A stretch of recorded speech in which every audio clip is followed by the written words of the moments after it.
Vikassheel Insaan party Karnataka ಘಟಕ. ನನ್ನ ಹೆಸರು ಪ್ರಶಾಂತ್ ಎಚ್, ಪ್ರಧಾನ ಕಾರ್ಯದರ್ಶಿಗಳು. ವಿಕಾಸಶೀಲ್ ಇನ್ಸಾನ್ ಪಾರ್ಟಿಯ ಪ್ರಧಾನ ಕಾರ್ಯದರ್ಶಿಯಾಗಿ ಕೆಲಸ ಮಾಡ್ತಾ ಇದ್ದೀವಿ. ಇವತ್ತು ನಾವು ತಮ್ಮೆಲ್ಲರನ್ನ ಈ ಪತ್ರಿಕಾಗೋಷ್ಠಿಗೆ ಆಹ್ವಾನಿಸಿರ್ತಕ್ಕಂಥ ಉದ್ದೇಶ, ನಾಳೆ ಭಾನುವಾರ 7/6/26 ವಿಕಾಸಶೀಲ್ ಇನ್ಸಾನ್ ಪಾರ್ಟಿಯ ಉದ್ಘಾಟನಾ ಕಾರ್ಯಕ್ರಮ ಆಯೋಜನೆಯಾಗಿದೆ. ಈ ಹಿನ್ನೆಲೆಯಲ್ಲಿ ಈ ಪಕ್ಷದ ಉದ್ದೇಶ ಮತ್ತು ಮುಂದಿನ ಕಾರ್ಯಯೋಜನೆಗಳ ಬಗ್ಗೆ ತಮ್ಮ ಜೊತೆ ಒಂದಷ್ಟು ವಿಚಾರವನ್ನು ಹಂಚಿಕೊಳ್ಳಲಿಕ್ಕೋಸ್ಕರ ಇವತ್ತು ತಮ್ಮೆಲ್ಲರನ್ನ ಆಹ್ವಾನಿಸಿದ್ದೀವಿ. ತಾವೆಲ್ಲರೂ ಕೂಡ ಈ ವಿಕಾಸಶೀಲ್ ಇನ್ಸಾನ್ ಪಾರ್ಟಿಯ ಉದ್ದೇಶವನ್ನು ವಿವರಿಸೋದಕ್ಕೆ ಇವತ್ತು ನಮ್ಮೊಂದಿಗೆ ರಾಷ್ಟ್ರೀಯ ವಿಕಾಸಶೀಲ ಇನ್ಸಾನ್ ಪಾರ್ಟಿಯ ರಾಷ್ಟ್ರೀಯ ಉಪಾಧ್ಯಕ್ಷರಾದಂಥ ಸನ್ಮಾನ್ಯ BK ಮೋಹನ್ ಕುಮಾರ್ ಅವರು ನಮ್ಮ ಪಕ್ಕ ಉಪಸ್ಥಿತರಿದ್ದಾರೆ. ಅದೇ ರೀತಿ ಹಿಂದುಳಿದ ವರ್ಗಗಳ ಧರ್ಮಗುರುಗಳ ಮಹಾಸಭಾದ ರಾಷ್ಟ್ರೀಯ ಅಧ್ಯಕ್ಷರಾದಂಥ ಶ್ರೀ ರಾಜು ಗುರುಗಳು ಕೂಡ ನಮ್ಮ ಬಲಕ್ಕೆ ಉಪಸ್ಥಿತರಿದ್ದಾರೆ.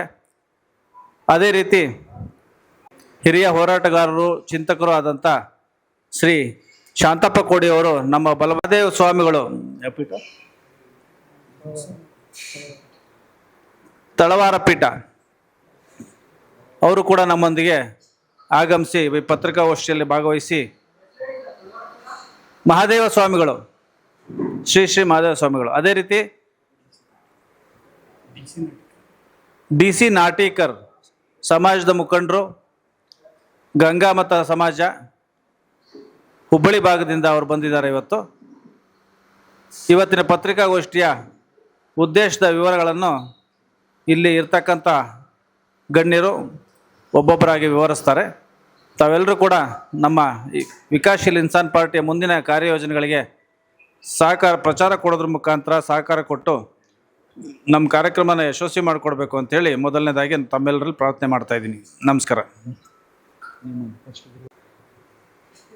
ನಮ್ಮ ಪಕ್ಷದ ಪರವಾಗಿ ಹಗಲಿರುಳು ದುಡಿತಾ ಇರ್ತಕ್ಕಂಥ ಹಿಂದುಳಿದ ಸಮಾಜಗಳ ರಾಷ್ಟ್ರೀಯ ಅಧ್ಯಕ್ಷರಾದಂಥ ಶ್ರೀ ರಾಜು ಗುರು ಸ್ವಾಮೀಜಿಗಳು ಪತ್ರಿಕಾಗೋಷ್ಠಿಯನ್ನು ಉದ್ದೇಶಿಸಿ 2 ಮಾತಾಡ್ತಾರೆ. ಎಲ್ಲ ಪತ್ರಕರ್ತ ಮಿತ್ರರಿಗೆ ಬೆಳಗಿನ ಶುಭೋದಯ.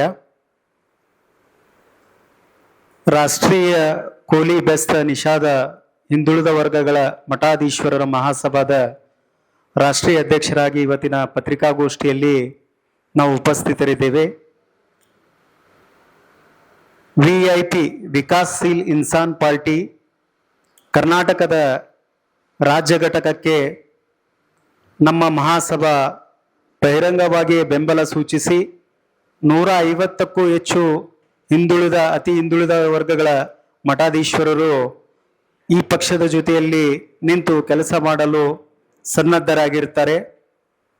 ನಾಳೆ 7ನೇ ತಾರೀಕು ಲಲಿತಾ ಅಶೋಕ್ ಹೋಟೆಲ್ದಲ್ಲಿ ಜರುಗ್ತಾ ಇರುವಂಥ ರಾಜ್ಯ ಘಟಕದ ಉದ್ಘಾಟನೆ ಕಾರ್ಯಕ್ರಮಕ್ಕೆ ಸುಮಾರು 150ರಿಂದ 200 ಜನ ಮಠಾಧೀಶ್ವರರು ಅವತ್ತಿನ ದಿನ ಕಾರ್ಯಕ್ರಮದಲ್ಲಿ ಉಪಸ್ಥಿತರಿರ್ತಾರೆ. ರಾಷ್ಟ್ರೀಯ ಕೂಲಿ ಬೆಸ್ತ ನಿಷಾದ ಹಿಂದುಳಿದ ವರ್ಗಗಳ ಮಠಾಧೀಶ್ವರರ ಮಹಾಸಭಾದ ವತಿಯಿಂದ ವಿಕಾಸಶೀಲ್ ನಿಸಾನ್ ಪಕ್ಷಕ್ಕೆ ಮತ್ತು ರಾಷ್ಟ್ರೀಯ ಉಪಾಧ್ಯಕ್ಷರಾದಂಥ ಶ್ರೀಯುತ BK ಮೋಹನ್ ಕುಮಾರ್ ಅವರಿಗೆ ಕೈ ಬಲಪಡಿಸಲು, ರಾಜ್ಯಾಧ್ಯಕ್ಷರಾದ BK ಮೋಹನ್ ಕುಮಾರ್ ಅವರ ಕೈ ಬಲಪಡಿಸಲು ಮುಂದಿನ ದಿನಮಾನಗಳಲ್ಲಿ ರಾಜ್ಯದ 32 ಜಿಲ್ಲೆಗಳಲ್ಲಿ ಪ್ರತಿಯೊಂದು ತಾಲೂಕಿನಲ್ಲಿಯೂ ಕೂಡ ನಮ್ಮ ಬ್ಯಾಕ್ವರ್ಡ್ ಕಮ್ಯುನಿಟಿಯ ಮಠಾಧೀಶ್ವರರು ಶ್ರಮಿಸಲಿದ್ದಾರೆ. ಹಳ್ಳಿಯಲ್ಲಿ ಗ್ರಾಮ ಹೋಬಳಿ ಮಟ್ಟದಲ್ಲಿ VIP ಪಾರ್ಟಿಯನ್ನ ಸಂಘಟಿಸಲು ಸ್ವಾಮೀಜಿಗಳು ಕೂಡ ಪ್ರಮುಖ ಪಾತ್ರ ವಹಿಸ್ತಾರಂತ ಈ ಸಂದರ್ಭದಲ್ಲಿ ಬಯಸ್ತಾ ಇದ್ದೇವೆ. ಅದೇ ರೀತಿಯಲ್ಲಿ ವಿಕಾಸಶೀಲ್ ಇನ್ಸಾನ್ ಪಾರ್ಟಿಯ ಎಲ್ಲ ನಾಯಕರ ಕೈ ಬಲಪಡಿಸಲು ನಮ್ಮ ಮಠಾಧೀಶರ ವೇದಿಕೆ ಸನ್ನದ್ಧವಾಗಿದೆ. ಬ್ರಹ್ಮಶ್ರೀ ರಾಜುಗುರು ಸ್ವಾಮೀಜಿ, ಜಗದ್ಗುರು ವೇದವ್ಯಾಸ ಪೀಠ. ಇರುವಂತಹ ಎಲ್ಲ ಪತ್ರಕರ್ತ ಮಿತ್ರರಿಗೂ ನನ್ನ ನಮಸ್ಕಾರಗಳನ್ನ ತಿಳಿಸ್ತಾ ಇದ್ದೀನಿ. ನಮ್ಮ ಹೆಸರು BK ಮೋಹನ್ ಕುಮಾರ್ ಅಂತೇಳಿ, ವಿಕಾಸಶೀಲ್ ಇನ್ಸಾನ್ ಪಾರ್ಟಿಯ ರಾಷ್ಟ್ರೀಯ ಉಪಾಧ್ಯಕ್ಷರು ಮತ್ತು ಕರ್ನಾಟಕ ಘಟಕದ ಅಧ್ಯಕ್ಷರಾಗಿ ಕೆಲಸ ಮಾಡೋಕ್ಕೆ ಸನ್ನದ್ಧರಾಗಿದ್ದೀವಿ. ಇವತ್ತು ನಿಮಗೆಲ್ಲ ಗೊತ್ತು, ಅತಿ ಹಿಂದುಳಿದ ವರ್ಗಗಳ ಹೆಸರು ಯಾರು ಎತ್ತಕ್ಕೆ ತಯಾರಿಲ್ಲ ರಾಜಕಾರಣಿಗಳಲ್ಲಿ. ಎಲ್ಲರೂ ಇವತ್ತು ನಾವೆಲ್ಲ ಅತಿ ಹಿಂದುಳಿದ ವರ್ಗದವರು ಎಲ್ಲ ನಾವು ಅಹಿಂದ ನಾಯಕ ಅಂತೇಳಿ ನಮ್ಮ ಸಿದ್ದರಾಮಣ್ಣನಿಗೆ ವೋಟ್ ಹಾಕಿ ವಿಧಾನಸೌಧಕ್ಕೆ 8 ವರ್ಷ ಅವರು CM ಆಗ್ಲಿಕ್ಕೂ ಸಹಕಾರ ಕೊಟ್ವಿ. ಆದರೆ 8 ವರ್ಷ ಅವರು ಇದ್ದು ಯಾವುದೇ ಒಂದು ಹಿಂದುಳಿದ ವರ್ಗಗಳ ಉದ್ಧಾರ ಅವ್ರು ಮಾಡೋಕ್ಕಾಗಿಲ್ಲ. ಬರೀ ಅವ್ರ ಜಾತಿಗೆ ಮಾಡಿಕೊಂಡ್ರು, ಅವ್ರ ಕೆಲಸ ಮುಗಿಸ್ಕೊಂಡ್ರು, ಇಳಿದೋಗ್ಬಿಟ್ರು. ಇವೆಲ್ಲ ನಾವು ಗಮನಿಸಿನೇ ವಿಕಾಸಶೀಲ್ ಇನ್ಸಾನ್ ಪಾರ್ಟಿ ಅತಿ ಹಿಂದುಳಿದ ಅಲೆಮಾರಿ ಎಲ್ಲ ನಾವು 155ರಿಂದ 200 ಜಾತಿಗಳಿದ್ದೀವಿ. 2.25 ಕೋಟಿ ವೋಟರ್ಸ್ ಇದ್ದೀವಿ ಕರ್ನಾಟಕದಲ್ಲಿ. ಅವರೆಲ್ಲರ ಒಂದು ಧ್ವನಿ ಆಗಲಿಕ್ಕೆ ಈ ವಿಕಾಸಶೀಲ್ ಇನ್ಸಾನ್ ಪಾರ್ಟಿ ಇವತ್ತು ಕರ್ನಾಟಕಕ್ಕೆ ನಾವು ತಂದಿದ್ದೀವಿ. ಇದು ಬಿಹಾರ ಮೂಲ ಆದರೂ ಅಲ್ಲಿ ನಮ್ಮ ನಿಷಾದ್ ಅಂತ ಏನು ಕರಿತೀವಿ, ಮಲ್ಲ ಅಂತ ಏನು ಕರಿತೀವಿ, ಮಚ್ಚರ್ವಾಲ ಅಂತ ಏನು ಕರಿತೀವಿ, ಆ ಜಾತಿಗಳನ್ನ ಇಟ್ಕೊಂಡು ಅಲ್ಲಿ VIP ಪಾರ್ಟಿ ಮಾಡಿದ್ರು. ಇಲ್ಲಿನೂ ಸಹ ನಾವು ಸೇಮ್ ಅದೇ ರೀತಿ ನಾವು ಇಲ್ಲಿ ಗಂಗಾ ಮತ ಕೋಲಿ ಸಮಾಜದವರು ಒಂದು 60ರಿಂದ 70 ಲಕ್ಷ ಜನ ಇದ್ದೀವಿ ಕರ್ನಾಟಕದಲ್ಲಿ. ಅದ್ರ ಜೊತೆಯಲ್ಲಿ ನಾವು ಹಿಂದುಳಿದ ಮತ್ತು ಅತಿ ಹಿಂದುಳಿದ ವರ್ಗದವ್ರನ್ನ ಕರ್ಕೊಂಡು ಇನ್ನೇನಿದೆ ನಮ್ಮ ಈಗ ನಾವು ಓಟ್ ಹಾಕ್ದಂತ ನಮ್ಮ ಕೈ ಕೊಟ್ಟು ಹೋದ್ರು. ಇನ್ನು ಮಿಕ್ಕಿದೇನಿದೆ ನಮ್ಮದು ನಾವೇ ಮಾಡ್ಕೊಳ್ಳೋಣ, ನಮ್ಮ ಓಟು ನಮ್ಮ ಏಳಿಗೆಗೆ ಅಂತೇಳಿ ನಾವು ಈ ಸತಿ ನಾವು ಎಲೆಕ್ಷನ್ ಒಂದು 70 ಸೀಟ್ ನಾವು ನಿಲ್ಬೋದು. 70 ಸೀಟಲ್ಲಿ ನಮಗೆ ಒಂದು 30-40 ಜನ MLAಗಳು ಅತಿ ಹಿಂದುಳಿದವರು ಮೇಲೆ ಬಂದರೆ ನಮಗೆಲ್ಲ ಉದ್ಧಾರ ಆಗುತ್ತೆ ಅಂಥೇಳಿ ನಾವು ಈ ಒಂದು ಪಕ್ಷವನ್ನು ಕರ್ನಾಟಕಕ್ಕೆ ತರ್ತಾ ಇದ್ದೀವಿ. ಬೇರೆ ಏನಾರ ಕ್ವಶನ್ಸ್ ಇದ್ರೆ ದಯವಿಟ್ಟು ಕೇಳಿ.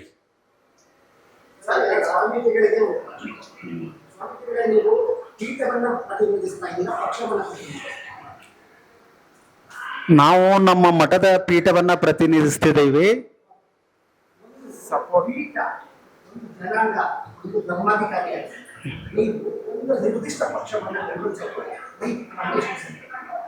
ಈಗ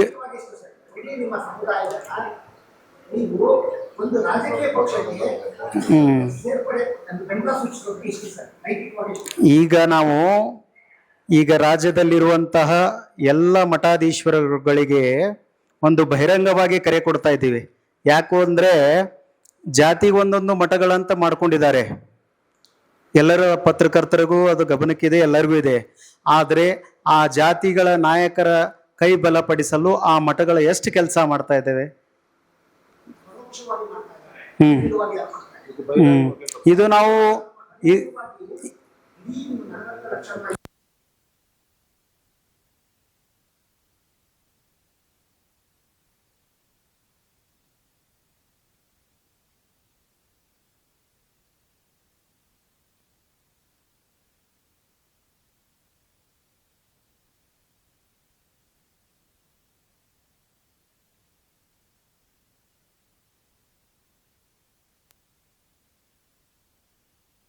ಕರ್ನಾಟಕ ವಿಕಾಸಶೀಲ್ ನಿಶಾನ್ ಪಕ್ಷಕ್ಕೆ ಕೊಟ್ಟು ಈ ಹಿಂದುಳಿದ ವರ್ಗ ಅತಿ ಹಿಂದುಳಿದ ವರ್ಗಗಳ ಮಠಾಧೀಶ್ವರರಿಂದ ನಾಯಕರುಗಳನ್ನ ಸೃಷ್ಟಿ ಮಾಡಿ ಆ VIP ಪಾರ್ಟಿಗೆ ಕೊಟ್ಟು ಸಮಾಜದಲ್ಲಿ ನಡೆಯುವಂತಹ ಅನ್ಯಾಯ, ಅಧರ್ಮ, ಭ್ರಷ್ಟಾಚಾರದ ವಿರುದ್ಧ ಧ್ವನಿ ಎತ್ತಲು ಕಾರ್ಯಕರ್ತರನ್ನ ರೆಡಿ ಮಾಡಿ ನಾವು VIP ಪಕ್ಷಕ್ಕೆ ಕೊಡ್ತಾ ಇದ್ದೀವಿ. ಯಾಕಂದ್ರೆ ಅವರು ನಮ್ಮ ಜೊತೆಯಲ್ಲಿ ಅಷ್ಟ ಕಡಾಖಂಡಿತವಾಗಿ ನಮ್ಮ ಜೊತೆಯಲ್ಲಿ ನಮ್ಮ ತತ್ವ ಸಿದ್ಧಾಂತಗಳಿಗೆ ಜೊತೆಯಾಗಿ ನಿಲ್ತಾ ಇದ್ದಾರೆ. ಅದಕ್ಕೋಸ್ಕರ ನಾವು ಮಠವಾಗಿ ಪೂಜೆ ಪುನಸ್ಕಾರಗಳನ್ನ ಯಾವ ರೀತಿ ನಾವು ಮಾಡ್ತೀವಲ್ಲ, ಅದೇ ಧರ್ಮಕ್ಕೆ ಚ್ಯುತಿ ಬಂದಾಗ ಅಲ್ಲಿ ಖಂಡನೆ ಮಾಡುವ ಜವಾಬ್ದಾರಿ ಕೂಡ ಮಠದ ಮಠಾಧೀಶ್ವರಿಗಿರ್ತದೆ. ಅದೇ ರೀತಿ ಮುಂದಿನ ದಿನಮಾನದಲ್ಲಿ ಕಾಂಗ್ರೆಸ್, BJP, JDS ಯಾವ ರೀತಿ ಹಿಂದುಳಿದ ವರ್ಗದವರನ್ನ ಉಪಯೋಗ ಮಾಡ್ಕೊಂಡು ಅಲ್ಲೇ ಇಟ್ಟಿದಾರಲ್ಲ, ಆ ರೀತಿ ಆಗಬಾರ್ದು. ಮುಂದಿನ ದಿನಮಾನದೊಳಗೆ ನಮಗೆ ಸರಿಯಾದ ಪ್ರಾತಿನಿಧ್ಯ ಸಿಗಬೇಕನ್ನೋ ಒಂದು ಕಾರಣಕ್ಕೆ ನಾವು VIP ಪಕ್ಷವನ್ನ ಈ ಕರ್ನಾಟಕ ರಾಜ್ಯದಲ್ಲಿ ಬಹಿರಂಗವಾಗಿ ಬೆಂಬಲ ಸೂಚಿಸ್ತಾ ಇದ್ದೀವಿ.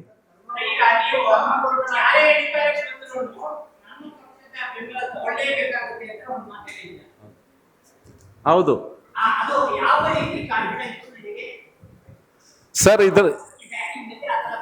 ಆ ಯಾವ ಬ್ಯಾಕಿಂಗ್ ಅಂತ ಹೇಳಿದ್ರೆ ನಾವು ಅತಿ ಹಿಂದುಳಿದ ವರ್ಗದವರು ಮತ್ತೆ ಅಲೆಮಾರಿ ಜನ ಸೇರಿ ಈ ಒಂದು ಕರ್ನಾಟಕದಲ್ಲಿ 2,20,00,000 ವೋಟರ್ಸ್ ಇದ್ದೀವಿ ನಾವು ನಮ್ಮ ಹಿಂದುಳಿದ ಜಾತಿಗಳಲ್ಲಿ.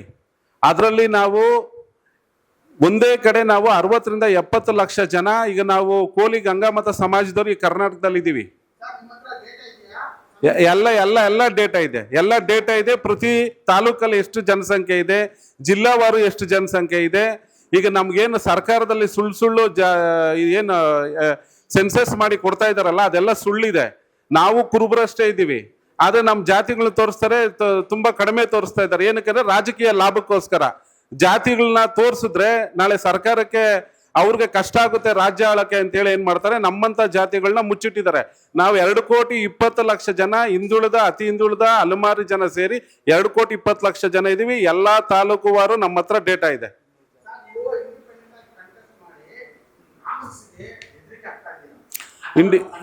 ಇಂಡಿಪೆಂಡೆಂಟ್ ಆಗಿ ಕಾಂಗ್ರೆಸ್ಗೆ ಹೆದರಿಕೆ ಆಗ್ತಾ ಇದೀವಿ ಅಂತಲ್ಲ, 3 ಪಕ್ಷಕ್ಕೂ ನಾವು ಹೆದರಿಕೆ ಆಗ್ತಾ ಇದೀವಿ. ಯಾರು ನಮ್ಮನ್ನ ತುಳಿ ಇಷ್ಟು ವರ್ಷ ನಮ್ಮನ್ನ ಯಾರು ಮೇಲಕ್ಕೆ ಎತ್ತಿಲ್ವೋ ಅವ್ರಿಗೆಲ್ಲ ನಾವು ಈ ಸತಿ ಪಾಠ ಕಲಿಸ್ತೀವಿ.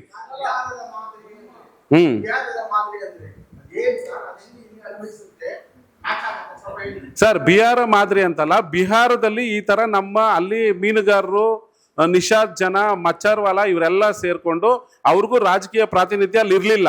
ಹಾಗಾಗಿ ಏನ್ ಮಾಡಿದ್ರು, ಅಲ್ಲೊಂದು ಪಕ್ಷ ಹುಟ್ಟಾಕ್ತಾರೆ ನಮ್ಮ ನಾಯಕರುಗಳು. ನಮ್ಮ ರಾಷ್ಟ್ರೀಯ ಅಧ್ಯಕ್ಷರು ಒಂದು ಪಕ್ಷ ಹುಟ್ಟಾಕಿದ್ರು, VIP ಪಾರ್ಟಿ ಅಂತ, ವಿಕಾಸಶೀಲ್ ಇನ್ಸಾನ್ ಪಾರ್ಟಿ ಅಂತ. ಅದ್ರ ಸಿದ್ಧಾಂತ ಅದು ಅವ್ರ ಜೊತೆನಲ್ಲೂ ಅತಿ ಹಿಂದುಳಿದ ವರ್ಗಗಳನ್ನ ಕಟ್ಕೊಂಡು ಅಲ್ಲಿ ಸಕ್ಸಸ್ ಆದ್ರು. ಸೇಮ್ ಅದೇ ರೀತಿನೇ ಅದೇ ಮಾದರಿ.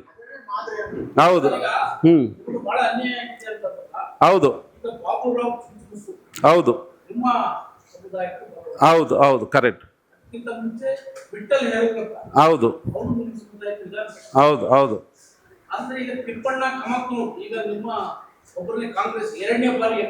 ಹೌದು ಹೌದು ಹೌದು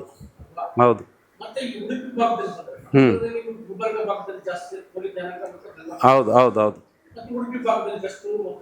ಮಗುವೀರ್ ಇದ್ದಾರೆ. ಹೌದು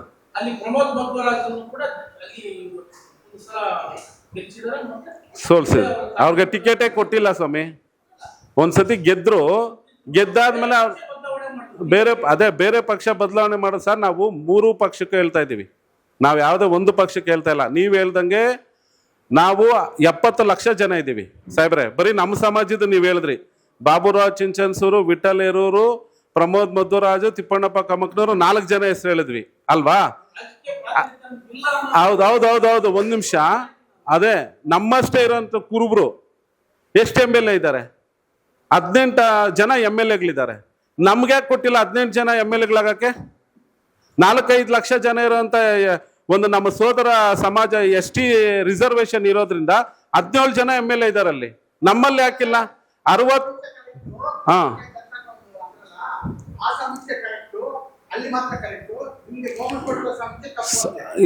ಸರ್, ನಾವು ಗೌರ್ಮೆಂಟ್ ಕೊಟ್ಟಿರೋದನ್ನ ಯಾವತ್ತು ಒಪ್ಪಲ್ಲ.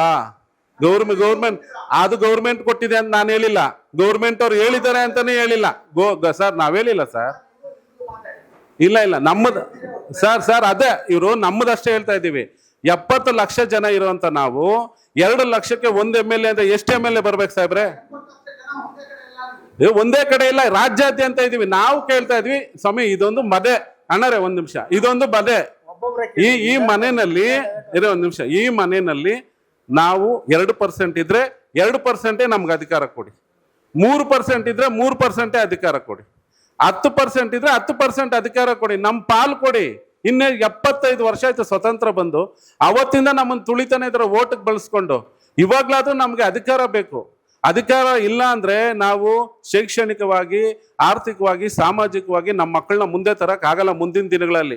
ಆ ಒಂದು ಕಾರಣ ಇಟ್ಕೊಂಡೇ ನಾವು ಈ ಒಂದು ಪ್ರಬಲವಾದ ನಾವೆಲ್ಲರೂ ಒಗ್ಗಟ್ಟಾಗಿ ಒಂದು VIP ಅಂತ ಒಂದು ಪಾರ್ಟಿ ಮಾಡ್ಕೊಂಡು ಮುಂದೆ ನಮ್ಗೆ ಹೋಗೋಣ ಸೃಷ್ಟಿ ಮಾಡ್ಕೊಳ್ಳೋಣ ಅಂತ ಒಂದು ದಾರಿ ಮಾಡ್ಕೊಂಡಿದ್ವಿ.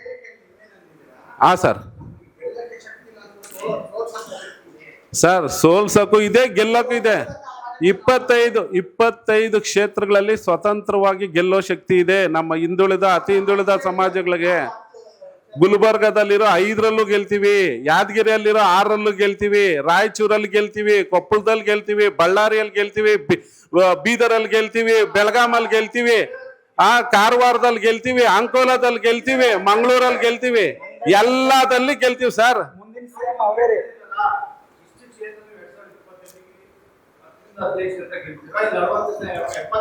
ಸ್ವಾಮಿ, ನಮಗೆ 224 ಕ್ಷೇತ್ರದ ಉಸಾಬರಿ ನಮ್ಮ ಹತ್ರ ಇಲ್ಲ.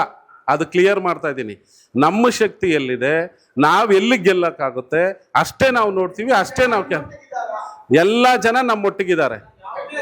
ಇನ್ನು ಮುಂದಿನ ದಿನಗಳಲ್ಲಿ ಬೇರೆ ಬೇರೆ ಪಕ್ಷದಲ್ಲಿರೋರು ಕೂಡ ನಮ್ಮ ಪಕ್ಷಕ್ಕೆ ಬರ್ತಾರೆ. ಹೌದು ಸರ್, 2.5% ಬಿದ್ದಿದೆ ಸರ್.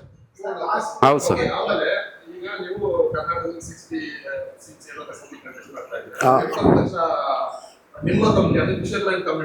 ಹೌದು ಸರ್, ಹೌದು ಹೌದು.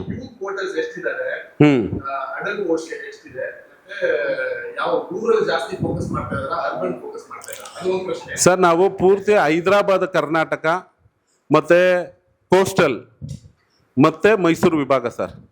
ಈ 4 ಕಡೆ ನಾವು ತುಂಬ ಭಾಳ ಇದ್ದೀವಿ.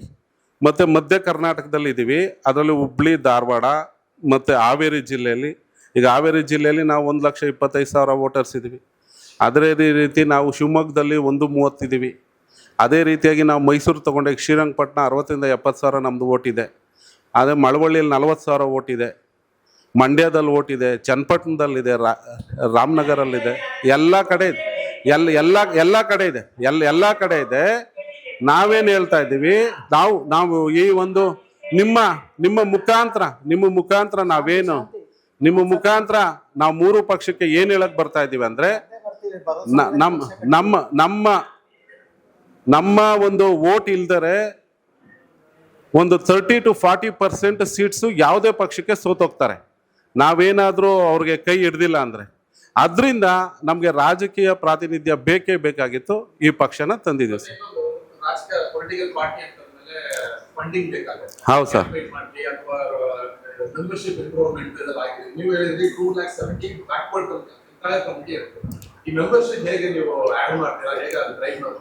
ಸರ್, ಈಗ ಹೌದು ಸರ್, ಈಗ ನಾವು ಒಂದು ಮೆಂಬರ್ಶಿಪ್ಗೆ ₹1 ಇಲ್ಲಾಂದ್ರೆ ₹10 ಫಿಕ್ಸ್ ಮಾಡೋಣ ಅಂತಿದ್ದೀವಿ. ಎಲ್ಲ ಮೆಂಬರ್ಸು ಹತ್ರನೂ ಕಲೆಕ್ಟ್ ಮಾಡಿ ಫ್ರೀಯಾಗಿ ಇಲ್ದಿರ ಒಂದು ₹10 ಆದರೂ ಕೊಟ್ಟು ಒಳಗಡೆ ಬಂದರೆ ನಂದು ಅನ್ನೋದು ಬರುತ್ತೆ ಅಂತೇಳಿ ನಾವು ಪ್ಲ್ಯಾನ್ ಮಾಡ್ತಾ ಇದ್ದೀವಿ. ಅದೀಗ ರಾಜ್ಯ ಘಟಕ ಉದ್ಘಾಟನೆ ಆದಮೇಲೆ 7ನೇ ತಾರೀಕು ಅದ್ರ ಬಗ್ಗೆ ನಮ್ಮ ರಾಷ್ಟ್ರೀಯ ನಾಯಕರ ಹತ್ರ ಎಲ್ಲ ಕೂತು ಚರ್ಚೆ ಮಾಡಿ ಅದನ್ನು ಫಿಕ್ಸ್ ಮಾಡಿ ತಮಗೆಲ್ಲ ತಿಳಿಸ್ತೀವಿ ಸರ್. ಇಲ್ಲ ಒಂದು ನಿಮಿಷ ಸರ್, ಅದನ್ನು ನಾನು ಇಲ್ಲೆಲ್ಲ ಬಹಿರಂಗ ಪಡಿಸೋಕ್ಕಾಗಲ್ಲ, ದಯವಿಟ್ಟು ಅದನ್ನು. ಹೌದು ಸರ್, ಈಗ ನಾವು ಅಲ್ಲಿ ನಮ್ಮ ರಾಷ್ಟ್ರೀಯ ನಾಯಕರು ಇಂಡಿಯಾ ಒಕ್ಕೂಟದ ಜೊತೆ ಗುರುಸ್ಕೊಂಡಿದ್ದಾರೆ. ಅದರ ಜೊತೆ ಅಲೈನ್ಸ್ ಇದೆ, VIP ಪಾರ್ಟಿ ಅದರಲ್ಲಿ ಅಲೈನ್ಸ್ ಇದೆ. ಇಲ್ಲೂ ಸಹ ನಮ್ಮ ಶೇರ್ ಇಲ್ಲಿ ಕೇಳ್ತೀವಿ. ಕಾಂಗ್ರೆಸ್ ಜೊತೆನೆ ನಾವು ಮೊದಲನೇ ಹೆಜ್ಜೆ ಇಡ್ತೀವಿ. ಇಲ್ಲೂ ಸಹ ನಮ್ಮ ಶೇರ್ ಕೇಳ್ತೀವಿ. ಅವರು ನಮ್ಮ ಷರತ್ತುಗಳಿಗೆ ಅವರು ಒಪ್ಕೊಂಡು ನಮಗೂ ಅವರು ಬೆಲೆ ಕೊಟ್ಟರೆ ನಾವು ಅವ್ರ ಹಿಂದೆ ಹೋಗಕ್ಕೆ ಯಾವುದೇ ಹಿಂದೆ ಮುಂದೆ ನೋಡಲ್ಲ ಸರ್. ಅದ್ರ ಬಗ್ಗೆ ಇನ್ನೂ ಏನು ತೀರ್ಮಾನ ಮಾಡಿಲ್ಲ ಸಾಹೇಬ್ರೆ.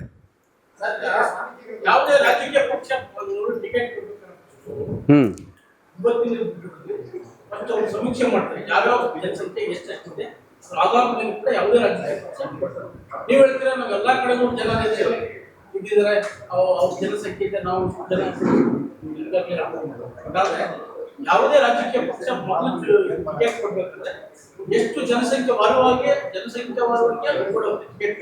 100% ಸರ್, 100%. ಹೌದು ಸಾಹೇಬ್ರೆ, ನಮ್ಮ ಜಾತಿ ಇದೆ. ಉದಾಹರಣೆಗೆ ನೋಡಿ, ಗುಲ್ಬರ್ಗದಲ್ಲಿ 6 MLA ಸೀಟ್ ಇದೆ ಸರ್. ಗುಲ್ಬರ್ಗದಲ್ಲಿ 6 MLA ಸೀಟ್ ಇದೆ. 6.5 ಲಕ್ಷ ಇದೀವಲ್ಲಿ. ಎಷ್ಟು ಜನಕ್ಕೆ ಟಿಕೆಟ್ ಕೊಟ್ಟಿದ್ದಾರೆ ಸಾಹೇಬ್ರೆ? ಒಂದು ಪಾರ್ಟಿನಲ್ಲಿ ಒಬ್ರಿಗನ ಸರ್ ಹೋಗ್ಲಿ. ನಾನು ಹೇಳ್ತಾರ ರಾಜಕೀಯವಾಗಿ ಸರ್, ಈಗ ಇದೇ ಒಕ್ಕಲಿಗರಲ್ಲಿ, ಲಿಂಗಾಯತರಲ್ಲಿ, ಮುಸಲ್ಮಾನರಲ್ಲಿ ಎಲ್ಲಾ ಪಕ್ಷದಲ್ಲೂ ಅವ್ರವ್ರ ನಾಯಕರಿದ್ದಾರೆ, ಅವ್ರವ್ರ ಹಿಂದೆ ಅವ್ರು ಹೋಗ್ತಾರೆ. ನಮ್ಮ ಜಾತಿಯಲ್ಲೂ ಅವ್ರವ್ರು ಫಾಲೋ ಅಪ್ ಮಾಡ್ತಾರೆ. ನಮ್ಮ ಜನ ಅದೇ ನಮ್ಮ ಸಮಾಜದ ನಾನು ಹೇಳ್ತಾ ಇರೋದು, ನಮಗ್ ಬರ್ತಾ ಇರೋ ಪಾಲು ಕಡಿಮೆ ಇದೆ. ನಮ್ಮ ಮೂಲ ಉದ್ದೇಶ ಅಷ್ಟೇ, ನಮಗೆ ಸಿಗ್ಬೇಕಾಗಿರೋ ಈ ರಾಜ್ಯದಲ್ಲಿ ಸಿಗ್ಬೇಕಾಗಿರೋ ಎಲ್ಲ ಷೇರು ನಮಗೆ ಸಿಗ್ಬೇಕು. ನಮ್ಮ ಜಾತಿ ಅನುಗುಣವಾಗಿ, ನಮ್ಮ ಜನಸಂಖ್ಯೆ ಅನುಗುಣವಾಗಿ ನಮ್ಗೆ ಕೊಡ್ಲಿ. ನಾವು ಬೇರೆ ಏನು ಚಕ್ಕಾರ ಎತ್ತಲ್ಲ ಇಲ್ಲಿ. ಯಾವುದೇ ಪಕ್ಷ ಅಧಿಕಾರಕ್ಕೆ ಬಂದ್ರು ಪಾಲು ಸಿಗ್ತಾ ಇಲ್ಲ. ನೆಕ್ಸ್ಟ್ ಯಾವುದೇ ಪಕ್ಷ ಅಧಿಕಾರಕ್ಕೆ ಬರ್ಬೇಕಂದ್ರೆ ನಮ್ಮನ್ನ ಇಟ್ಕೊಂಡೇ ಬರ್ಬೇಕು. ನೆಕ್ಸ್ಟ್ ಇಲ್ಲಾಂದ್ರೆ ಅಧಿಕಾರಕ್ಕೆ ಮಾಡಕ್ಕೆ ಆಗಲ್ಲ. ಈಗ ನಾವೆಲ್ಲ ಒಗ್ಗಟ್ಟಾಗಿದ್ದೀವಿ.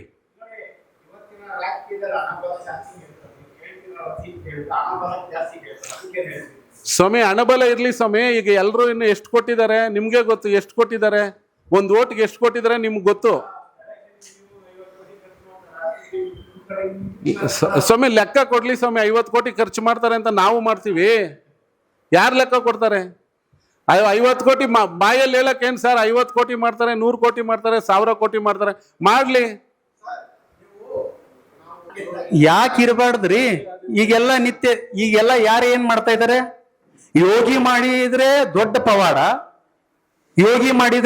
ಪವಾಡ. ಈಗ ನಮ್ಮ ಸಮಾಜದೊಳಗಿರುವಂತ, ನಮ್ಮ ನಡುವಲ್ಲಿ ಇರುವಂತ ಒಬ್ಬ ಸ್ವಾಮೀಜಿ ಬಂದ ಒಂದು ಪಕ್ಷಕ್ಕೆ ಬಹಿರಂಗ ಬೆಂಬಲ ಕೊಟ್ರೆ ಬಹಳಷ್ಟು ಜನಕ್ಕೆ ತ್ರಾಸ ಆಗ್ತದೆ. ಅದೇ ಯೋಗಿ ಮಾಡಿದ್ರೆ ಉತ್ತರ ಪ್ರದೇಶದಲ್ಲಿ ಮಾಡಲ್, ಅದು ಒಂದು ದೊಡ್ಡ ಪವಾಡ. ಇರ್ತಕ್ಕಂಥ ರಾಷ್ಟ್ರೀಯ ಪಕ್ಷಗಳು ತಮ್ಮ ಇತಿಮಿತಿನಲ್ಲಿ ಹಿಂದುಳಿದ ವರ್ಗದವರಿಗೆ ಅವಕಾಶ ಕೊಡ್ತಿದೆ. ಯಾವ ರೀತಿಯಲ್ಲಿ ಅವಕಾಶ ಕೊಡ್ತಿದ್ದಾರೆ ಅಂತಂದ್ರೆ, ಅವರಿಗೆ ಯಾವುದೇ ಸ್ವಾತಂತ್ರ್ಯ ಇಲ್ಲ. ಅವರು ಆ ಪಕ್ಷದ ಇತಿಮಿತಿ ಒಳಗೆ ಕೆಲಸ ಮಾಡಬೇಕು. ಅವರು ಅವರವರ ಸಮಾಜಕ್ಕಾಗಿ ಕೆಲಸ ಮಾಡಲಿಕ್ಕೆ ಸ್ವಾತಂತ್ರ್ಯ ಇಲ್ಲ. ಇಂಥ ಒಂದು ಕಟ್ಟುನಿಟ್ಟಿನ ಒಂದು ಪರಿಸ್ಥಿತಿನಲ್ಲಿ ಇವತ್ತು ಹಿಂದುಳಿದ ಸಮಾಜಗಳು ಅಧಿಕಾರವನ್ನ ಉಪಯೋಗಿಸ್ಕೊತಾರೆ. ನಾನು ಇದನ್ನು ಬಹಿರಂಗವಾಗಿ ಯಾಕೆ ಹೇಳ್ತೀನಿ ಅಂತಂದ್ರೆ, ಯಾವ ಹಿಂದುಳಿದ ಸಮಾಜಗಳು ಸಂಘಟನೆ ಆಗ್ತಾ ಇಲ್ಲ. ಯಾಕೆ? ಅಧಿಕಾರ ಕೆಲವರು ಅಲ್ಲೊಬ್ರಿಗೆ ಇಲ್ಲೊಬ್ರಿಗೆ ಬಿಸಾಕ್ತಾರೆ. ಆ ಅಧಿಕಾರದಿಂದ ಅವರು ಸಮಾಜದ ಉದ್ಧಾರ ಮಾಡಕ್ ಆಗೋದಿಲ್ಲ. ಮತ್ತೆ ಬಹಳ ಪ್ರಮುಖವಾದಂತ ಯಾವುದೇ ಅಧಿಕಾರ ಕೊಟ್ಟಿರಲ್ಲ. ಅವರು ಏಜೆಂಟ್ ಆಗಿ ಬಳಸ್ಕೊಳ್ಳೋದಕ್ಕೆ, ಹಿಂದುಳಿದ ವರ್ಗಗಳಲ್ಲಿರ್ತಕ್ಕಂಥ ಮತದಾರರು ಏನಿದ್ದಾರೆ ಅವ್ರನ್ನ ಬಳಸ್ಕೊಳ್ಳೋದಕ್ಕೆ ಏಜೆಂಟ್ ಆಗಿ ಉಪಯೋಗ ಆಗಂತವ್ರಿಗೆ ಮಾತ್ರ ಟಿಕೆಟ್ ಕೊಟ್ಟು ಇವತ್ತು ಬಹಳ ಇತಿಮಿತಿ ಒಳಗೆ ರಾಜಕೀಯ ನಡೀತಾ ಇದೆ. ಸಮಾಜಕ್ಕೋಸ್ಕರ ದುಡಿತಾರೆ, ಸಂಘಟನೆ ಮಾಡ್ತಾರೆ ಅಂತಂದ್ರೆ ಅಂತವ್ರನ್ನ ಅವರು ಯಾವುದೇ ರಾಷ್ಟ್ರೀಯ ಪಕ್ಷ ಟಿಕೆಟ್ ಕೊಡಲ್ಲ. ಅಂತ ಪರಿಸ್ಥಿತಿ ಎಲ್ಲ ಸಮಾಜಗಳು ನಾವು ನೋಡ್ತಾ ಇದೀವಿ. ಇವತ್ತು ಹಿಂದುಳಿದ ಸಮಾಜಗಳು ಸಂಘಟನೆ ಆಗ್ತಾ ಇರೋದಕ್ಕೆ ಇದೇ ಪ್ರಮುಖವಾದ ಕಾರಣ.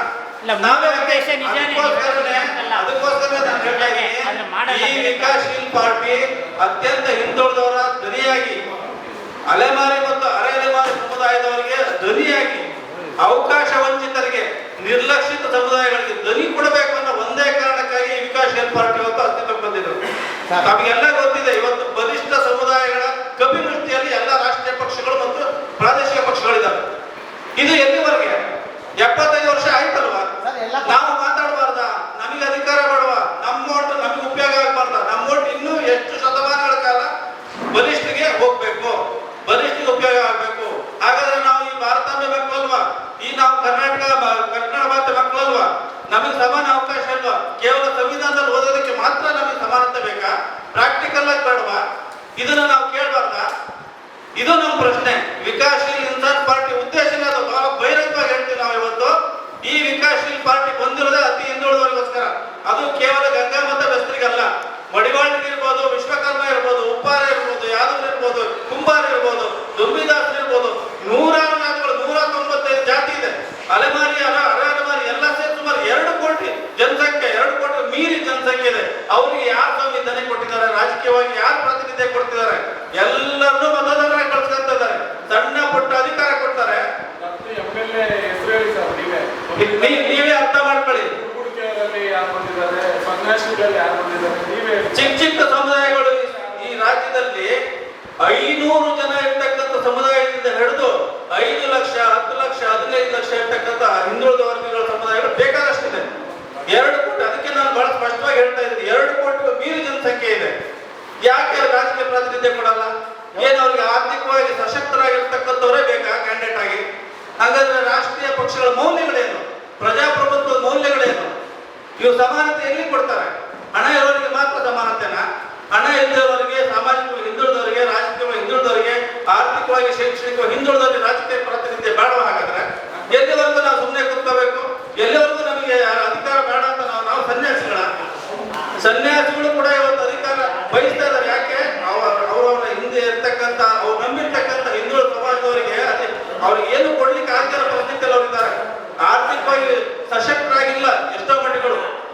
ಅಲ್ಲಿ ಮೂಲಭೂತ ವ್ಯವಸ್ಥೆಗಳು ಕೊರತೆ ಇದೆ.